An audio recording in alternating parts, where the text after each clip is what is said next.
मुख्यमंत्री आदित्यनाथ की पुलिस पर इससे ज्यादा करारा तमाचा नहीं हो सकता था। अदालत ने कहा है, इलाहाबाद हाईकोर्ट ने कहा है कि उत्तर प्रदेश की पुलिस हाफ एनकाउंटर बंद करे और हम राज्य को पुलिस स्टेट में तब्दील नहीं होने देंगे। और बात वहां नहीं रुकती है, बात अगर सिर्फ हाफ एनकाउंटर तक सीमित होती तो बात समझ आती।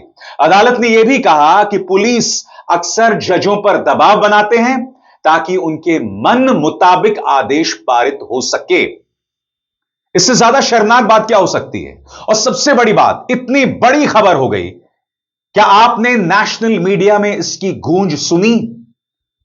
किसी पुलिस के बारे में अदालत की यह टिप्पणी, इससे ज्यादा शर्मनाक क्या हो सकती है? सबसे पहले मैं आपको बताता हूं यह हाफ एनकाउंटर होता क्या है, जिसका जिक्र अदालत ने अपने आदेश में कहा है। अदालत क्या कहती है? अदालत ने अपने आदेश में कहा कि अक्सर उत्तर प्रदेश पुलिस क्या करती है, घुटने के नीचे आरोपियों को गोली मार देती है और उसके जरिए प्रमोशन हासिल करने की कोशिश की जाती है। और वो वहां नहीं रुकती, जजेस पर दबाव बनाया जाता है कि आप हमारे मन मुताबिक आदेश पारित करो। और यह उत्तर प्रदेश में खुलकर चल रहा है। इलाहाबाद हाईकोर्ट ने इस पर सख्त आदेश पारित किए हैं। इससे पहले कि मैं आपको बतलाऊं कि उनका आदेश क्या है, उन्होंने क्या कहा है, मैं आपको दो वीडियो दिखाना चाहता हूं दोस्तों। इससे पता चलेगा उत्तर प्रदेश पुलिस का चाल चरित्र चेहरा। मैं स्पष्ट कर दूं, पुलिस के लिए मेरे मन में बेतहाशा इज्जत है, मगर जब इस तरह की खबरें आती हैं ना, तो कोई भी स्वावलंबी पत्रकार, कोई भी ईमानदार पत्रकार अपने आप को नहीं रोक पाएगा। मैं आपको एक वीडियो दिखाना चाहता हूं दोस्तों। यहां पर आप दो पुलिस वालों को देख रहे हैं। अब मैं नहीं कह रहा हूं कि पुलिस ने शराब पी रखी है।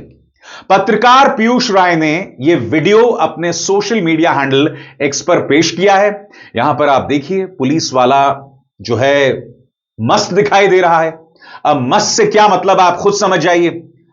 और दिलचस्प बात क्या है, मुद्दा सिर्फ यह वीडियो नहीं है, मुद्दा है इस पर पुलिस का स्पष्टीकरण। वो भी मैं आपको सुनाऊंगा। सबसे पहले वीडियो देखिए और खुद फैसला कीजिए कि क्या यह पुलिस नशे में धुत है या नहीं। इन लोगों ने हाथ उठाया ना तुम्हारे ऊपर, इन लोगों ने हाथ उठाया ना तुम्हारे ऊपर। हेलो, मैं फोन कर रहा हूँ, वीडियो बना रही हूँ दीदी, मैं वीडियो बना रही हूँ। इन लोग हाथ उठाया ना, 2 नंबर पुलिस है, वीडियो बना रही मैं। नहीं, पुलिस नहीं है, घर पे पुलिस बुलाए जल्दी। कोई घर से बाहर नहीं निकलेगा, मैं ताला डाल रही, कोई नहीं निकलेगा। बताइए, आसान सा जवाब है, मगर क्या आप जानते हैं पुलिस इसके स्पष्टीकरण में क्या कह रही है? इसके जवाब में पुलिस का कहना है कि जो आपको हमारा ये पुलिस वाला दिखाई दे रहा है, इसके मुंह पर किसी ने मुक्का मार दिया था और मुक्का मारने के बाद वो बेचारा हिल गया। सबसे बड़ी बात, जो स्पष्टीकरण दिया जा रहा है, आत्मविश्वास की इस कदर कमी है कि कहीं से पढ़कर दिया जा रहा है, यानी कि किसी ने लिखकर दे दिया कि भैया पढ़ो इसे। यह है हमारी उत्तर प्रदेश पुलिस, हमारे लिए सदैव। हालांकि नारा दिल्ली पुलिस का है, मगर देखिए साहब क्या हो रहा है, क्या जवाब दिया गया। दिनांक 29/1/2026 को डायल 112 के माध्यम से कालर शशिकांत साहू पुत्र महेश चंद साहू निवासी ग्राम बबीना द्वारा सूचना दी गई कि मेरा भाई रविकांत, जो अत्यधिक शराब के नशे में है, मुझे व मेरे माता पिता व परिवार के सभी सदस्यों को गाली गलौज कर रहा है। उक्त सूचना पर PRB 5701 के कर्मचारी गण घटनास्थल पर पहुंचे। वहीं पर खड़े विपक्षी रविकांत, जो कि कालर का सगा भाई है, वह भी मौजूद था। मौके पर पुलिस द्वारा दोनों पक्षों को समझाया बुझाया जा रहा था। तभी प्रतिवादी रविकांत अत्यधिक शराब के नशे में था, जो पुलिस पर आमादा उतारू हो गया। तभी हेड कांस्टेबल, जो अपने हाथ में टार्च लिए थे, कालर व प्रतिवादी को बीच बचाव कर रहे थे। तभी हेड कांस्टेबल अरविंद के चेहरे पर घूंसा लग गया, जिससे अरविंद को चक्कर आ गया। तो साथी आरक्षी नंद किशोर द्वारा उसको पकड़ा गया। तो हेड कांस्टेबल ने टार्च का इशारा करते हुए पानी मांगा, तो कालर शशिकांत द्वारा मदद करते हुए पानी भी दिया गया। PRB के सभी कर्मचारियों का मेडिकल कराया गया, जिसमें एल्कोहल की पुष्टि नहीं हुई। विपक्षी रविकांत का मेडिकल कराया गया, जिसमें एल्कोहल की पुष्टि हुई है। अग्रिम विधिक कार्रवाई अमल में लाई जाएगी। मैंने आपको ये 2 वीडियोस क्यों दिखाए? ये बतलाने के लिए कि उत्तर प्रदेश में राम राज्य के नाम पर क्या चल रहा है। मुख्यमंत्री आदित्यनाथ अक्सर अपनी पीठ थपथपाते हैं कि मैं इतना महान हूं, मेरी पुलिस इतनी महान है, मगर हकीकत में क्या चल रहा है प्रशासन के नाम पर, राज्य के नाम पर, पुलिस के नाम पर, वो हम देख रहे हैं। आपको याद है मोहित खान, समाजवादी पार्टी का नेता, याद कीजिएगा, उन्हें जेल भेज दिया जाता है, उनके शॉपिंग कॉम्प्लेक्स को तोड़ दिया जाता है। इन पर क्या आरोप था? एक नाबालिग के साथ दुष्कर्म। अदालत का फैसला आता है और उन्हें दोष मुक्त करार दिया जाता है।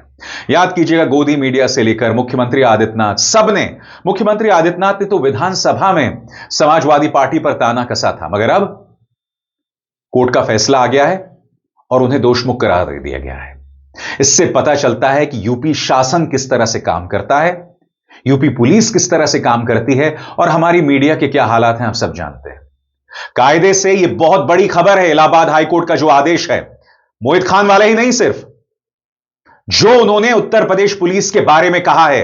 अब मैं आपको बताने वाला हूं कि उस आदेश में दरअसल क्या कहा गया है। आपके स्क्रीन पर सबसे पहले ये जो पांव पर गोली मारने वाली बात है दोस्तों, उस पर अदालत क्या कहती है, गौर फरमाएं। इलाहाबाद हाईकोर्ट ने यूपी पुलिस के हाफ एनकाउंटर तरीके पर कड़ी फटकार लगाई है। हाईकोर्ट ने कहा कि कई मामले ऐसे आए हैं जहां पुलिस अधिकारी सिर्फ प्रमोशन पाने, बड़े अफसरों से तारीफ पाने या सोशल मीडिया पर मशहूर होने के लिए बिना वजह हथियार का इस्तेमाल करते हैं, घुटने के नीचे गोली मारते हैं। हाईकोर्ट ने कहा आरोपी को सजा देने का अधिकार सिर्फ न्यायपालिका के पास है, पुलिस के पास नहीं। और सबसे बड़ी बात, अदालत यह भी कह रहा है कि जजों पर दबाव बना रही है पुलिस, वो पुलिस जिसके हाथ में ताकत है, और उस ताकत के सामने क्या आम आदमी और क्या जज सब बेबस हैं। अब मैं आपको इस आदेश के जो अहम बिंदु हैं वो पेश कर रहा हूं, गौर कीजिएगा मेरे एक एक शब्द पर। इससे आपको समझ आएगा कि यह खबर कितनी महत्वपूर्ण है, मगर पूरी तरह से गोदी मीडिया से नदारद है, गायब है। गौर फरमाएं दोस्तों, इलाहाबाद हाईकोर्ट ने शुक्रवार को उत्तर प्रदेश पुलिस को कड़ी फटकार लगाई। कोर्ट ने कहा पुलिस अधिकारी अक्सर जजों पर, खासकर मुख्य न्यायिक मजिस्ट्रेट CJM पर अपने मन के आदेश दिलवाने के लिए दबाव बनाते हैं। सुनवाई के दौरान जस्टिस अरुण कुमार सिंह देशवाल ने साफ कहा अदालत उत्तर प्रदेश को पुलिस स्टेट नहीं बनने देगी। उन्होंने राज्य के वकील से कहा देखिए, इसे पुलिस राज्य नहीं बनने देना है। यह बात DGP राजीव कृष्णा और गृह विभाग के अपर मुख्य सचिव संजय प्रसाद की मौजूदगी में हुई वर्चुअल सुनवाई में कही गई। कोर्ट ने कहा कि पूरे प्रदेश से ऐसी शिकायतें सामने आ रही हैं, खासकर युवा पुलिस अधिकारी अपनी पसंद के आदेश पाने के लिए न्यायिक अधिकारियों पर दबाव डालते हैं। अदालत ने यह भी बताया कि बार एसोसिएशन के पदाधिकारियों से जानकारी मिली है कि कई बार वरिष्ठ पुलिस अधिकारी अदालत में आकर न्यायिक कार्रवाई को प्रभावित करने की कोशिश करते हैं। हाईकोर्ट ने जोर देकर कहा कि कई मामलों में यह टकराव इतना बढ़ जाता है कि पुलिस अधीक्षक सीधे जजों पर दबाव डालने लगते हैं। जस्टिस देशवाल ने उदाहरण देते हुए बताया कि एक मुख्य न्यायिक मजिस्ट्रेट का तबादला सिर्फ इसलिए करना पड़ा ताकि पुलिस और न्यायपालिका के बीच चल रही खींचतान खत्म हो सके। याद कीजिएगा क्या हुआ था संभल में। CJM विभांशु सुधीर का तबादला इसलिए कर दिया गया था क्योंकि उन्होंने आदेश जारी किया था कि विवादित पुलिस ऑफिसर अनुज चौधरी के खिलाफ FIR हो। संभल के हिंसा में 5 लोग मारे गए थे, जिसमें एक दिव्यांग था। उस पर पुलिस ने गोली चलाई थी और अनुज चौधरी पर FIR दर्ज करने का आदेश दिया गया। उसके बाद क्या होता है, जस्टिस विभांशु सुधीर का तबादला कर दिया जाता है और उनकी जगह पर एक अन्य जज लाए जाते हैं संभल में, जिनका नाम आदित्य सिंह। वो आदित्य सिंह जिन्होंने जामा मस्जिद में सर्वे के आदेश दिए थे। यानी कि जो जज पुलिस के खिलाफ FIR के आदेश दे उसका तबादला कर दो, और जो जज इनके हिसाब से काम करे, उनकी राजनीति के हिसाब से फैसले करे, वो ठीक है। और आपको याद होगा उस वक्त तमाम वकील सामने आए थे और नारेबाजी की थी कि जब जब योगी डरता है पुलिस को आगे करता है। याद है कि भूल गया? फिर से सुनिए।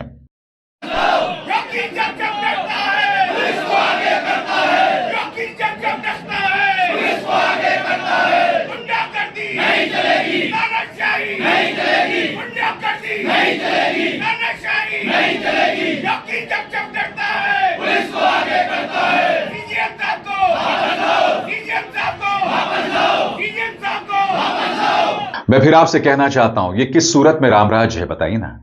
रामराज्य के क्या मायने हैं? रामराज्य के मायने हैं जनता के मुद्दों के प्रति जवाबदेही। रामराज्य सिर्फ कोई धार्मिक शब्द नहीं है कि भाई राम जुड़ गए इसलिए रामायण, इसलिए हिंदू धर्म। नहीं, राम राज्य का मतलब है सत्ता की जनता के प्रति जवाबदेही।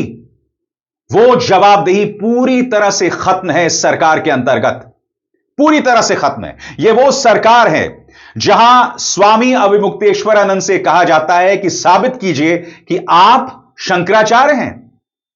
अब वही पलटवार कर रहे हैं मुख्यमंत्री आदित्यनाथ पर कि साबित कीजिए आप हिंदू हैं, क्योंकि आपके राज्य में गोहत्या हो रही है। याद है आपको क्या कहा था स्वामी अविमुक्तेश्वरानंद ने? सीधी चुनौती दी थी मुख्यमंत्री आदित्यनाथ को कि साबित करो आप हिंदू हैं। सुनिए, बात यह है कि हमारा प्रमाण तो उन्होंने मांग लिया, अब उनको प्रमाण देने की जरूरत है कि वो हिंदू हैं कि नहीं। और हिंदू होने की पहली शर्त है गौरक्षक होना चाहिए। उनके प्रदेश में निरंतर गौ हत्या हो रही है, इसलिए हमने उनको कहा है कि पहले तो गौ मांस का निर्यात अपने प्रदेश से बंद करिए और दूसरे गौ माता को राज्य माता घोषित करिए। ये आपके हाथ में है। 40 दिन का हमने समय दिया है। अगर 40 दिन में वो ये नहीं कर पाते हैं तो हमको अपने धार्मिक अधिकारों का प्रयोग करते हुए उनको हिंदू घोषित करना पड़ेगा। यहां पर अविमुक्तेश्वरानंद को इसलिए निशाने पर लिया जाता है क्योंकि वो कुंभ के अंदर जब लोगों की भगदड़ में मौत होती है उस पर सवाल उठाते हैं, सत्ता से सवाल करते हैं। वो भारतीय जनता पार्टी के हाथ का खिलौना नहीं बनते हैं, इसलिए उन पर निशाना साधा जाता है।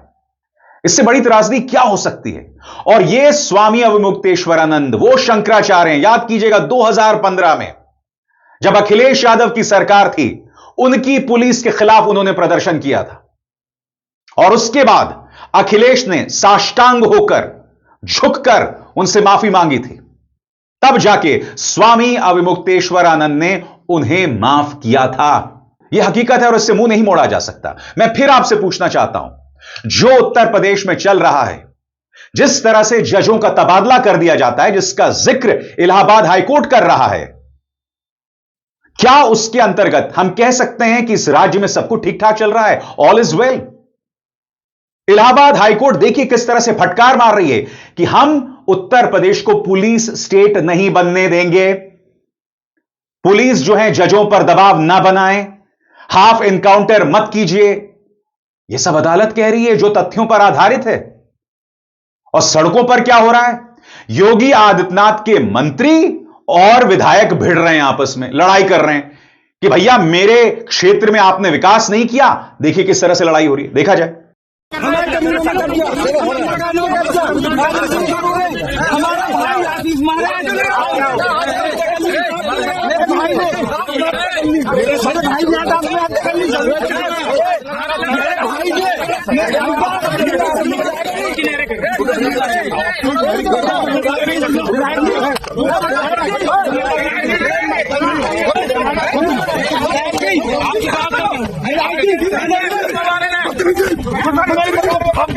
मैं आपको बतला दूं दोस्तों यहां क्या हो रहा है। यहां पर एक तरफ हैं जल शक्ति मंत्री स्वतंत्र देव सिंह और उनकी टक्कर हो गई है बीजेपी एमएलए बृजभूषण राजपूत से। वो कह रहे हैं कि महोबा जिले में कोई विकास नहीं हो रहा है।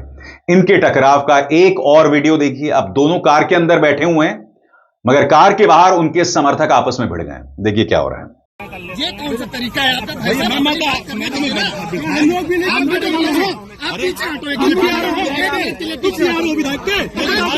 विधायक में प्यार नहीं है, पूरी बात कोई बताने नहीं कर रहा। वीडियो बना दो ठीक है, आप देख रहे हैं सर। मैं तो तुम ऐसे खड़े हो, क्यों आके दिखा रहे हो? तुम कहाँ जाओगे? कौन आके दिखा रहा है? नहीं पहले आप देखिए, पहले ये काम कमाल करके गाड़ी नहीं बढ़ेगी, गाड़ी यही खड़ी करो। गाड़ी नहीं बढ़ाओ, गाड़ी याद है।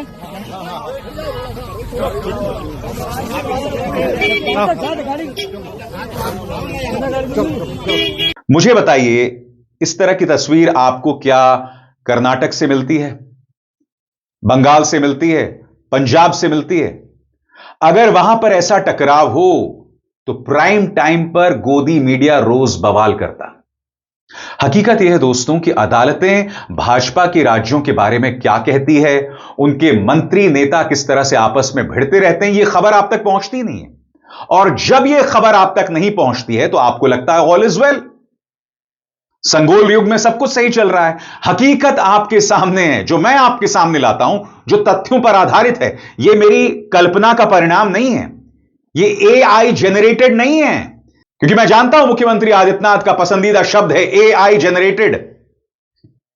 याद है आपको, मणिकर्णिका घाट में मूर्तियां तोड़ी गई ड्रिलिंग के बाद, और मुख्यमंत्री आदित्यनाथ ने क्या कहा था, यह एआई जेनरेटेड है। इसी तरह से होता है, हाथरस में कुछ हो जाए तो उसे विदेशी साजिश बता दो। यहां पर जो हो रहा है आपके सामने, इससे ज्यादा शर्मनाक क्या हो सकता है। मगर इस मंच पर हम आपके सामने तथ्यों के आधार पर सवाल रखते हैं और आगे भी रखते रहेंगे, यह मेरा वादा है। अभिसार शर्मा को दीजिए इजाजत। नमस्कार।